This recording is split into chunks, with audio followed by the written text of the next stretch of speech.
Today we got a doozy of a video. Marjorie Taylor Green, aka Jewish Space Lasers, can't keep her foot out of her mouth. This time she decided to go in on Black Americans. So let's take a look at what she's got to say and let's dive right in. Marjorie Greene managed to insult financially struggling Americans and all Black people in one fell swoop. Probably the only thing that she's managed to accomplish. Now that video is making its rounds, even though it was pretty much an older video. She filmed it somewhere between 2017 and 2020, but it's getting a lot more attention now because Patriot Takes on Twitter has brought it back up. And so she was responding to a New York Times piece. It was an editorial that was published in 2017 titled, "Can My Children Be Friends with White People?" It was written by a law professor and the law professor analyzed the complicated relationship between white and Black Americans, which I don't think needs to be that complicated, to be quite frank with you. But nonetheless, let's hear more from Marjorie Greene and what she had to say. He says, likewise, despite centuries of exclusion and robust evidence of continuing racism, minority underemployment is often couched in the language of bad choices and personal responsibility. I gotta tell you, anybody's unemployment has to do with bad choices and personal responsibility. And again, that does not have a skin color. What? I know What? I grew up in a trailer park. I know a little something about this. I know a little something about growing up with lots of African Americans and how I got jobs specifically because I was white that they didn't. This woman has no room to speak. ton of white people that are as lazy and sorry and probably worse than Black people I know. And I would not hire them because they're lazy and they're sorry and they're pathetic. And that has everything to do with their bad choices and their personal responsibility. No, that's anecdotal. That's the people you know are lazy and pathetic. You know, it's kind of like the people that you hang around. It's kind of you take on their traits. Lazy and pathetic, she says. This is what she thinks about you. That is not a skin color issue either. That's a people issue. You know what? I mean, there is something she's saying there that is worth really investigating here, because I can think of at least one white person who's incredibly lazy, incredibly useless, and admitted as much candidly recently. Let's watch. The nature of this job, it keeps members of Congress and senators in Washington so much of the time. Too much of the time, to be honest with you, as a leader of the American people, you are expected to be there doing your job all the time? Amazing. I think she might be getting it. we don't get to go home and spend more time with our families, our friends, all in our district, or maybe just be regular people, because this job is so demanding. It's turned into practically year-round, and for those practically year-round, practically. Holy shit. of us in the House of Representatives, we have to run for Congress every 2 years. So you're practically campaigning nearly the entire time that you're here serving as a representative. It's not a life that I think it's almost like it's a full-time job. Is like something that I enjoy because I don't enjoy it, but I'm committed to this job because I believe in it. Can you believe it? Being a United States Congresswoman is a year-round job? No way. Do any of you guys have a job out there that is so demanding that it's year-round? Dude. My God. Isn't that all of our jobs? Guys, it's a psychological phenomenon called projection, okay? And she should really look into it. She's like, can you believe they're making me work over here? I thought I was just gonna do podcasts and weirdo racist, videos online. And I can't She thought she was gonna get to talk about Jewish space lasers all the time. Show up to work all year. I can't hang out with my friends? Okay. What? By the way, where are you on paid family leave, Marjorie Greene?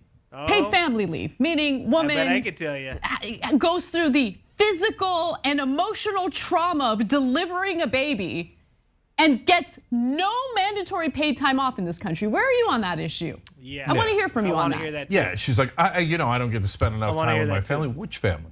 Anyways. Which family? Okay, so But back to the main issue here. Two things. Number one, look at how she views anyone who's poor. Yep. Okay. Yep. And on this one, it's true that race doesn't matter. She said anyone who's unemployed. Yeah, black or white. I forget the exact word she used, but you can rewind the tape and say, like, basically lazy. Pathetic. She said pathetic. If you're poor, it's because you're lazy, pathetic, and unaccountable. That's what she's saying. Regardless of where you're born, when you're born, who you're born to, who you're surrounded by. I came from the bottom. That's crazy, and that's fucking offensive. Anyone who's unemployed? How about all the people that were fired at the beginning of COVID? Yeah. How about They're all lazy? Millions of them got fired at the same time because millions of them decided to be lazy at the same time? What about the 2008 economic collapse and all the people who got laid off and lost their jobs through no fault of their own? By the way, the bankers who she readily supports. Yep. All this populist garbage. She doesn't mean a word of it. Oh yeah, I like guns and I'm not big on the minorities and America first, but give the bankers everything. Give them all. But you people that the bankers got fired, you're pathetic. Pathetic. Okay, so understand who she is. She's just a wolf in sheep's clothing of pretending to be a populist. So supporting the rich 2,000%. She also had not just supporting them. She wants to be one of them. She's just proven how loyal she is. She just wants in there. She just wants to be a part of it. And she don't want you to. Some strong feelings about how Black Americans should feel about Confederate statues. So unfortunately, we're gonna hear her thoughts on that. Let's watch. I don't think you remove or erase history. So I do agree those statues shouldn't be taken down. They're part of our history. We should learn from our history. We don't erase it.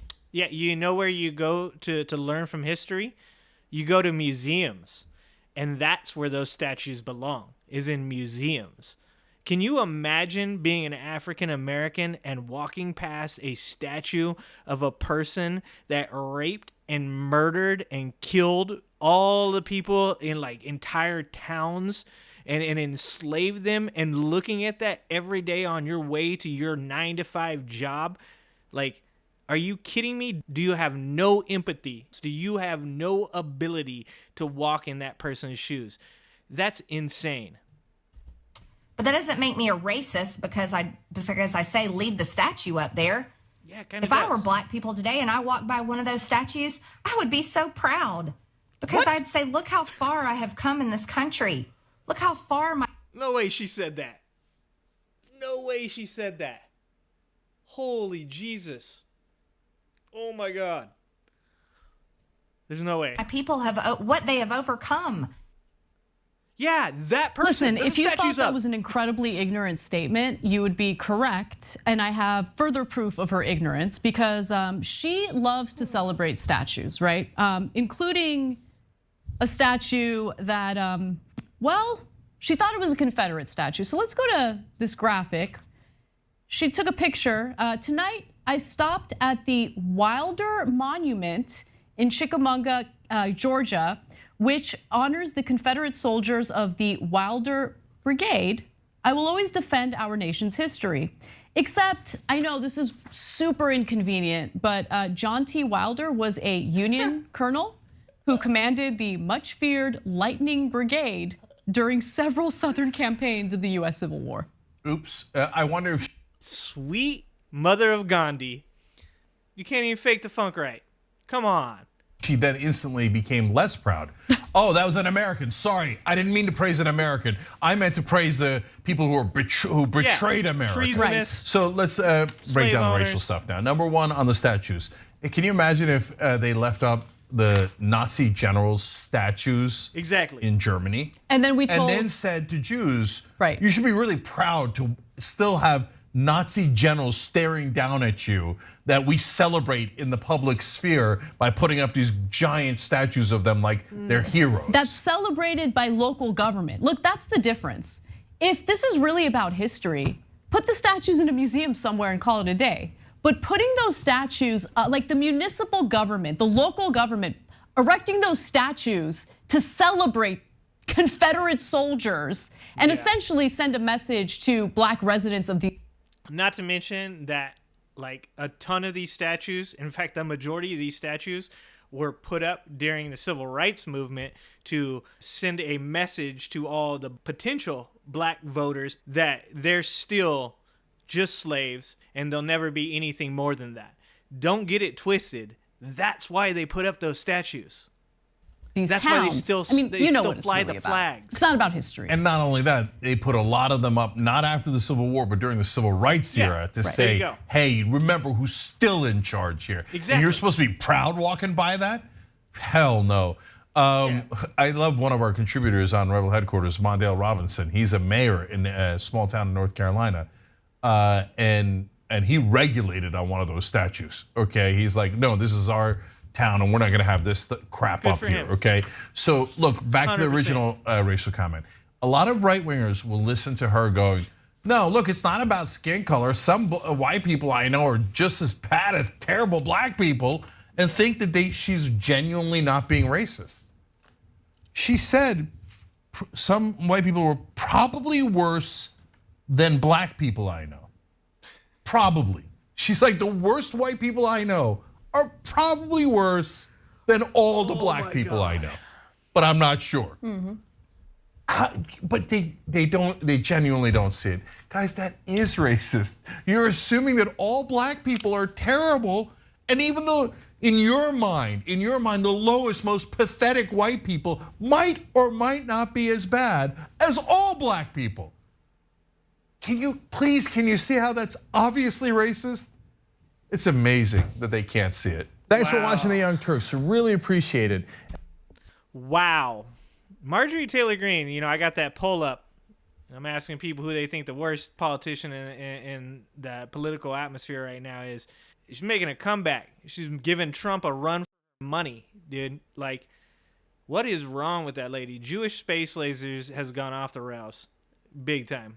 And she's just trying to appeal to all the crazy people out there that think the same crazy ass ideas as she does. We shouldn't be putting people like this in office, specifically because they don't want to be. She doesn't want to be there. She only wants the money.